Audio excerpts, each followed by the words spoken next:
Oh, just a quick hit on a Sunday. How are all my children doing? Let's adjust the camera. Let's adjust the microphone. Welcome to a quick hit on Sunday. There's so much going on. I might take one of these quick hits this week and do like an actual long form solo, just David show because we have a lot to discuss. It keeps getting more and more.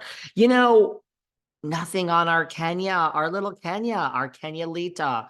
Lots of you are happy. You say it's time. She's done so much and her time has come. But yeah, I don't know. I don't know. The longer it goes, I'm not feeling good for Kenya Lita. I don't know. I mean, I'm kind of feeling good, but if they're really doing an investigation, I feel the longer it goes, the better for Kenya. But if we're just sitting here twiddling our thumbs and we're going to pretend we're doing one, I'm not so sure. I want to know what's going on with Kenya. Anyone else? She was hit with another tax bill this year, right now, recently for 2023, saying she owes $14,000.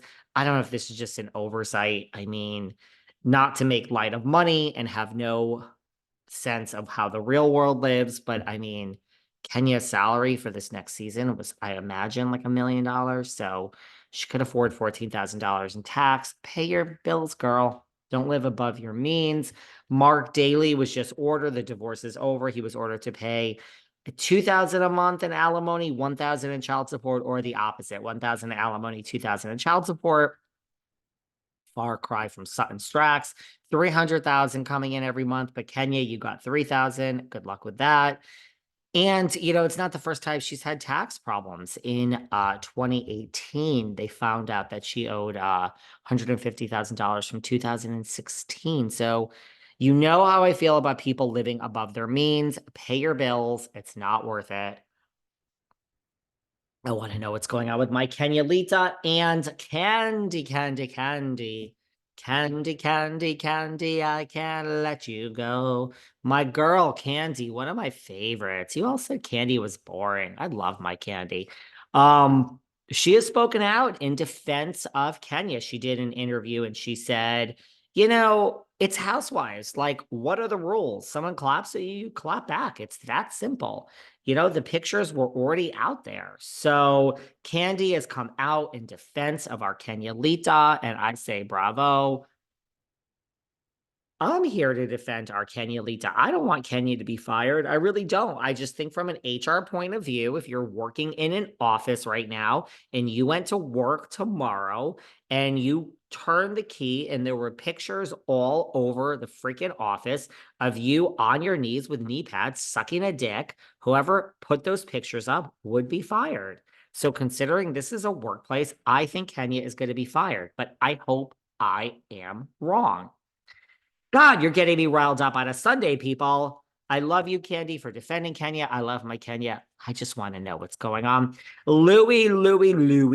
Some of you call him Louis the Lobster. How is this going to end well with Vinivia?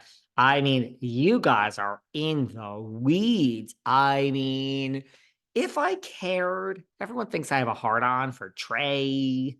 If I cared, I would truly be in the weeds.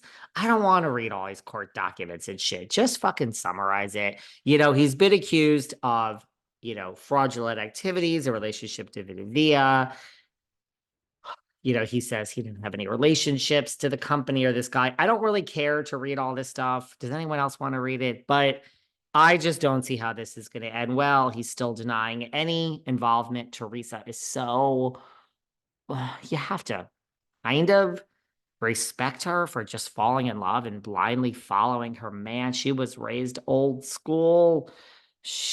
Here's the good news. A lot of the housewives, I feel, set the women's movement back by like 50 years. Teresa's one of them.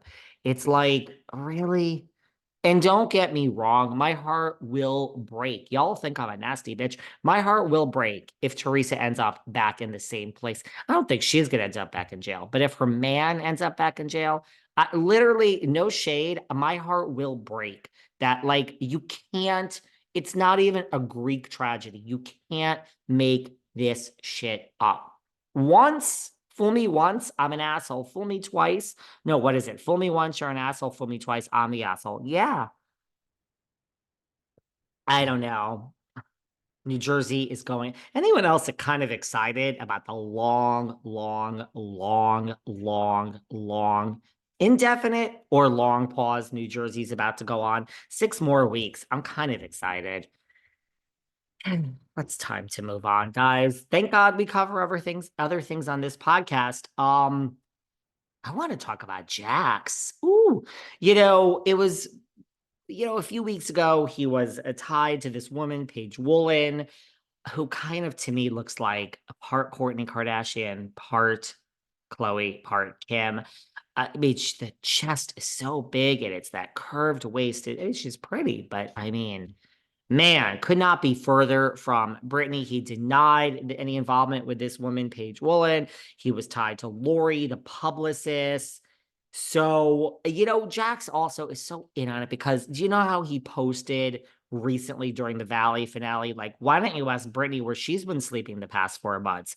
Do you guys remember that? Do you guys know he tweeted that? Implying, like, oh my God, Britney's the one that's been cheated. Do you know that Jax has since clarified that tweet and said, oh, I meant she's been sleeping with me for the past 4 months.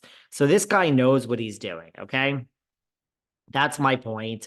But now there's an unnamed woman who is coming forward and saying, well, you know how I feel about unnamed people. It's like, bitch, show yourself or step aside. Your 15 minutes are over. But she's claiming, I mean, and to be honest with you, Jax probably said, you want $1,000? Go ahead and claim this. Is this set up by Jax? I just don't believe any of it. Jax is so happy to be back on our TV screens. But there's this woman who's claiming that she has all the receipts, screenshots, proof, receipts, whatever the fuck Heather Gay said. And I remember how many cups of coffee I had today. This is the second one, but I don't remember all these little details. But she's claiming that her receipts and timeline and proof will show that her and Jax have had a moment during April, as in 2 months ago, 3 months ago. She said she would love to show the receipts, but they'll give herself away. So she wants to remain anonymous, but here she is speaking up. She's saying Jax was in her bed the night before Cruz's birthday party. Remember that online? We saw that cake go to the floor when Jax and Britney tried to cut it. The whole table collapsed and Cruz's birthday cake was on the floor. Is this a metaphor for the fact that Jax's marriage is in a state of shambles? Allegedly, I don't buy it. But this woman says the night before Jax cut the cake with Britney for Cruz's birthday party, we were in bed together. And she says, I have a picture in bed with Jax. I have texts. Now, here's the thing. She says she